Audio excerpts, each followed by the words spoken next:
levels to it. So standing back, you can quite obviously see it's set in the scene. He's on set.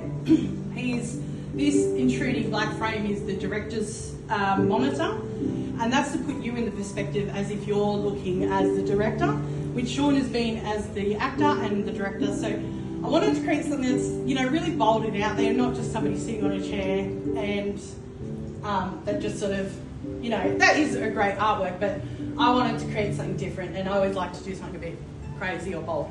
So that is the director's monitor. Zooming in, that's one layer. So when we step back, we can see what it is. It's got the green screen and him posing. But then the second layer is we're invited, because of this frame, to just zoom in on your face. And here we can look at his features, his eyes. And they always say the eyes are the soul, but I like to see the soul behind the eyes.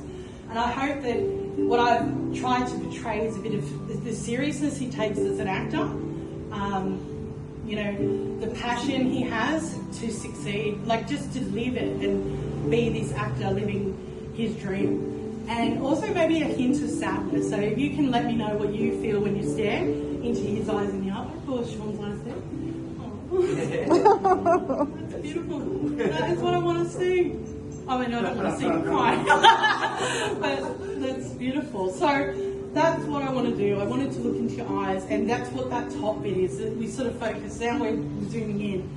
And then we go down to the bottom part, and this is more, I forgot to mention, with the Archibald, it requires you to, as the sitter, to be someone distinguished in arts, letter, science, and politics, and I feel like Shaun has certainly accomplished that. And for me as the artist, we're required to create an artwork that captures the true personality and likeness. And I meant to say it before you saw it, I'm no hyper-realist artist.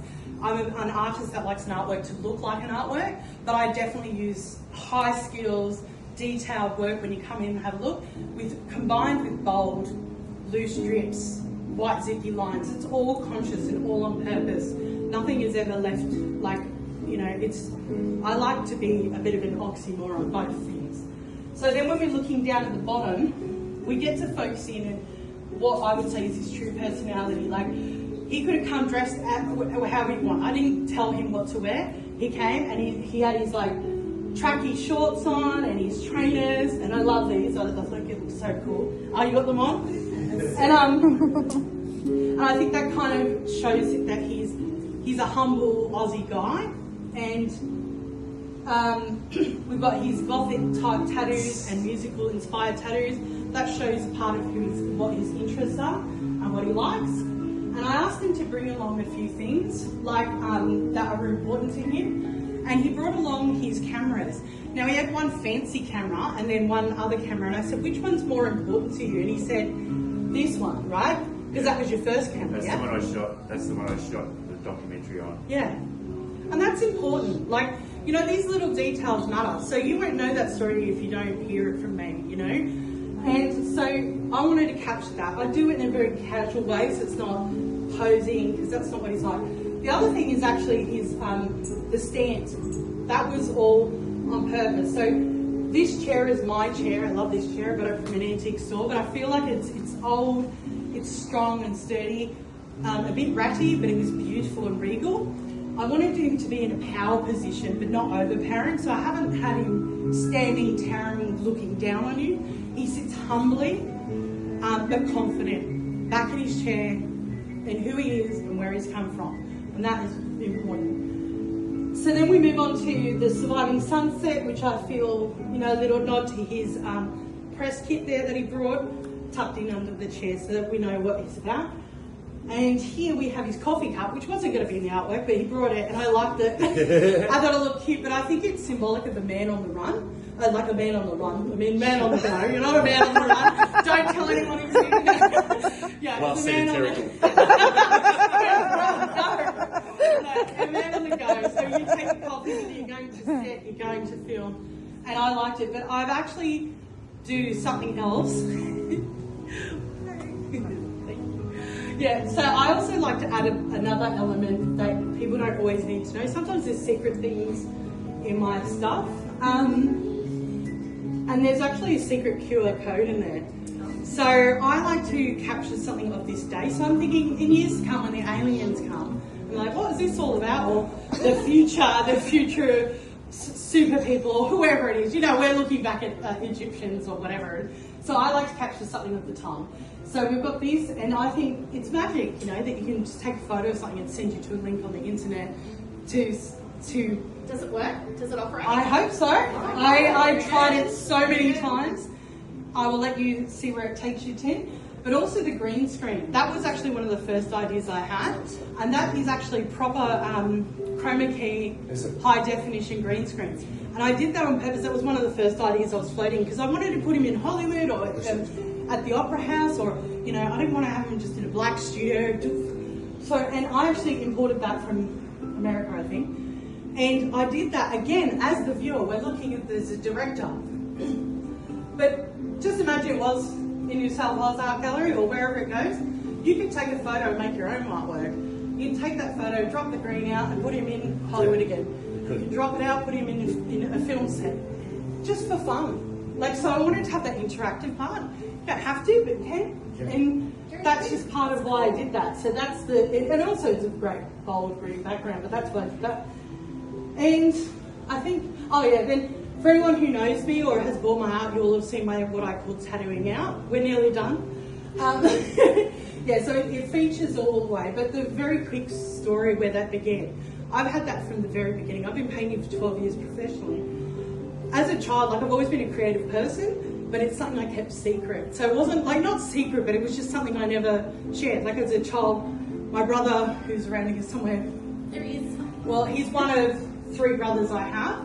So I can imagine my mum was just throwing crafty stuff at me to keep me entertained, and I loved it. And so, even when I was a teenager travelling, I would have a pencil, rubber, and I would just draw and paint as a doodle, but I would never share it with people. It wasn't until I had my 2 kids, and they were little babies, and I hadn't slept for 4 years, that I decided I'm going to start doing something I really want to do. And they really motivated me and inspired me to show them I can follow my own dream. And I went, I'm going to do it. Let go of any judgment and just do it. And then my husband came home and was like, what the hell? Where did this come from? And from that, you know, the ball started rolling. The tattooing comes from my grandfather, who, living in England for a little while, he's a Northern Irish grandfather. He looks like the spitting image of a real life version of Popeye. So he had the muscles, the tattoos, the white shirt, the pipe, slightly balding. And I remember just as a little kid going up and looking at his tattoos and just thinking, wow, that's amazing. Not many people have tattoos there. And then somehow that stuck with me when I first started doing portraits. I just wanted to be different. And so I'd start adding navy tattoos that turned into stories about the subject, and then into flora and fauna and my birds. So it leaks all the way through, but it is iconic to me. And here we have obviously iconic icons of film, but here, Shaun, you can see these are little like real caricatures of you in your movies or your film that you're directing. I think that one, that's obviously a drop. Yeah, that'd be drop tank. Yeah, and then this is you in Hollywood, and then I think it was I can't remember what an ad or anyway, one of them. They're all something that's you in that the Sydney Harbour Bridge ad. That I love that ad. Yeah, the Westpac ad. That's a good ad. Anyway, so there's lots of things. There's a nod to your family there. I know your family support you, your wife and son, and I wanted to acknowledge them too.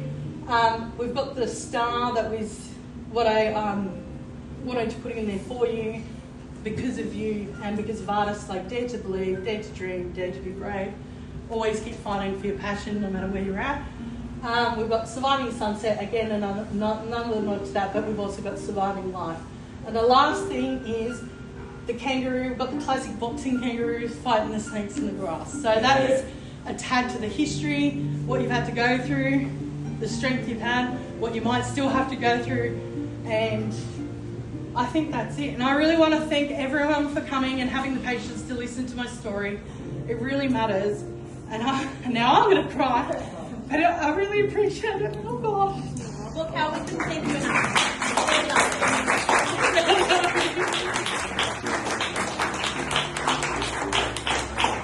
So if you have any questions or you want to come talk to me or or you want to ask about these, come and have a chat, come and take a photo.